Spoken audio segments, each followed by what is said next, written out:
What's going on, Yu-Gi-Oh fans? PlotArmorCards in the house, and Darkwing Blast has had so many banger cards. Everybody's focused on the Kshatriya cards, everybody's focused on the new Bestial archetype, everyone's focused on the new support for like tier elements and Sprite, right? So with that being said, a lot of cards probably flew under the radar, and I wanted to take a look at this article titled 10 Underrated Cards That You Missed in Darkwing Blast.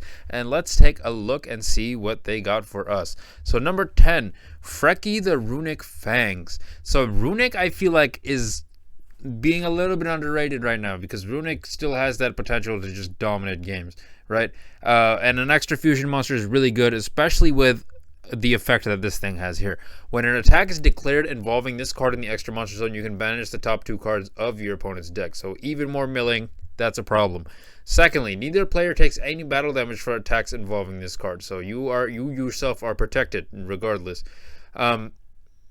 Next, if this card on the field is destroyed by battle or card effect, you can target one Runic Quick Play spell card in your graveyard, add it to your hand. So not only can you immediately banish two, you take no damage whatsoever, and then you can target one of your quick plays and then add it back to your hand. So that pretty much searches every card in the deck besides the field spell and the continuous, if I'm not mistaken, and that can pop off so many different plays and combos depending on what is needed for you at the moment. And that is crazy. And definitely is underrated. It's 11 cents right now. I picked up a playset because you never know when you're going to need something like that. So definitely something to take a look at. Number 9, we got Original Bamboo Sword. The equipped monster gains 0 attack. When the equipped monster inflicts battle damage by direct attack, you can destroy all monsters your opponent controls. You can send these equip card to the graveyard, equip one Bamboo Sword equip spell from your deck to one face-up monster on the field, except Original Bamboo Sword. Now, this is a card I really wanted to try out for my Exodia deck. I do run the little bamboo draw engine in there. It does help thin out your deck, especially you can send this equip card to the graveyard, equip one equip sword equip spell from your deck directly to this card. So that is insane. Does really help thin out your deck in search of the Exodia cards. So I think this is a great addition overall. Next, we got ourselves at number 7 and number 8, Donner and Dagger for Hire. Donner, Dagger for Hire, and Rex Fright for Hire. Both of these cards are really, really good for the Fright for archetype. I've reviewed these multiple times now. Overall, though, Fright Furs themselves aren't really going anywhere. However, the Link monster seems to be somewhat generic. However, you can target one for higher monster you control, one monster your opponent controls, destroy them. Tribute one monster, special summon one for higher monster from your hand or graveyard with a different original name than the tributed monster. If you tribute a Link monster to activate this effect, you can special summon one more such monster. Really, really good for 4 higher specifically. However, this effect here is also kind of decent for just destruction in general. You could destroy itself and then destroy another monster. However, you'd have to link off 2, whereas why not just go for Pankratops, right? So it's just something to think about. These cards are decent. I don't know how good the fur hires are as of right now, but overall, in terms of support, I would say they're pretty good. Mariologic Aggregator. This one I liked. I don't remember off the top of my head what it did, but I remember liking it. It takes 2+ level line monsters. If this card is XC summon, you can send one monster from your extra. Oh, that's why I liked it. That's why I liked it.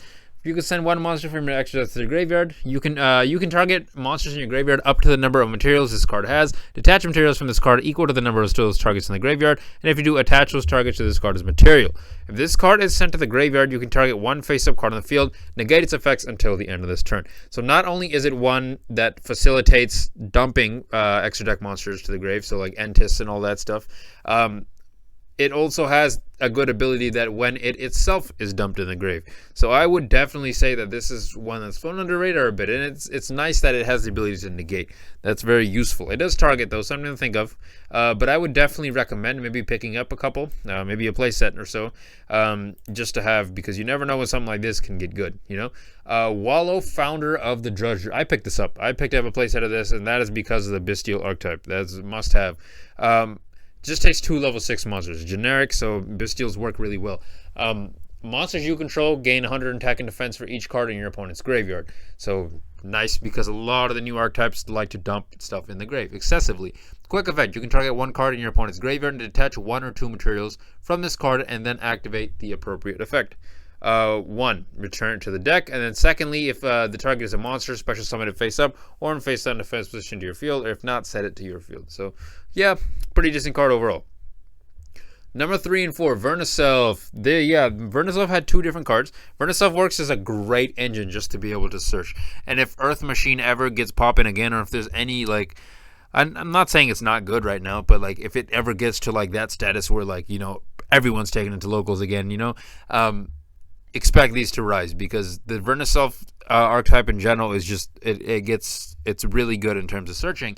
Plus, the Vernisov archetype itself, I feel like, would have some potential in the near future. That's just something I honestly, that might be copium there, but it's something I'm hoping to see in the future. So this card I definitely thought was freaking adorable, and I picked up 3 of this and 3 of this for sure. And stay tuned for a Vernisov deck profile. That'll be happening as soon as the cards come in the mail.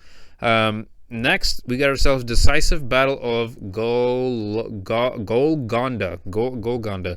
This card's name becomes Great Sansi Gold Gol Ganda while on the field or grave. Once per turn, if a cards you control will be destroyed by battle or a card effect, you can send 1 fusion monster that mentions Fallen of Elvis as material from your extra deck to the graveyard instead.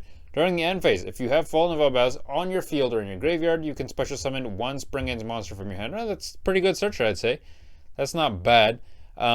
I think the only Springens one that usually gets run is Springens Kit, if I'm not mistaken. But that's usually, like, max I've seen it as like a 1 of. So something to think of. It's a decent searcher, plus it has the ability to dump to the grave, which is interesting. But it has to mention Fallen of Elvis specifically, just so you know. Yeah, I would say this has potential, but it has to be in a certain situation, right? So, Laughing Puffin. If a face-up spell trap is on the field, you can special summon this card from your hand. Okay, it's free special summon, so I'm liking that already. And it's a winged beast, so you contribute 1 winged beast monster, then target 1 face-up spell trap on the field. Return that face-up card to the hand. Okay, so it has the ability to just get rid of certain cards. That's nice. But for the rest of this turn, you cannot activate cards or effects of the cards with the same name as that card. Okay, interesting. This is a quick effect if all monsters you control are currently winged beast monsters. So really easy if this is like the first thing you do, going second or whatever. Easy to get off, right? And it's a quick effect, so I like that. I want to go back on this because I wanted to make sure you can play in any deck even though it's meant for Springens. It saves your cards from destruction once per turn, but sending in Elvis monsters to your graveyard instead. Now, I'm trying to remember off the top of my head. Actually, screw this. I have Lubellion sitting next to me. Let's see. What does this thing do? For the rest of this turn, this card cannot attack. You cannot special summon. No, which one of them has the graveyard effect that when it's dumped in the grave? It might be... I think it is Mirror Jade. Let me pull up my Mirror Jade here. If this fusion summon card in its owner's control is... Yeah, so that was what I was curious about. So it doesn't seem like it meets the requirements for the destruction effect. But... interesting. It still has potential to save your cards. So that's just something I wanted to look at. Just to make sure I didn't mess that up. Yeah, overall, so we got ourselves number 1. And then we got ourselves maybe some honorable mentions here. Soul Scissors I'm kind of interested in, that's for sure. Bayrock Dragon is a little bit interesting. Amazoness War Chief is... Holy crap, she's so jacked. She's so jacked.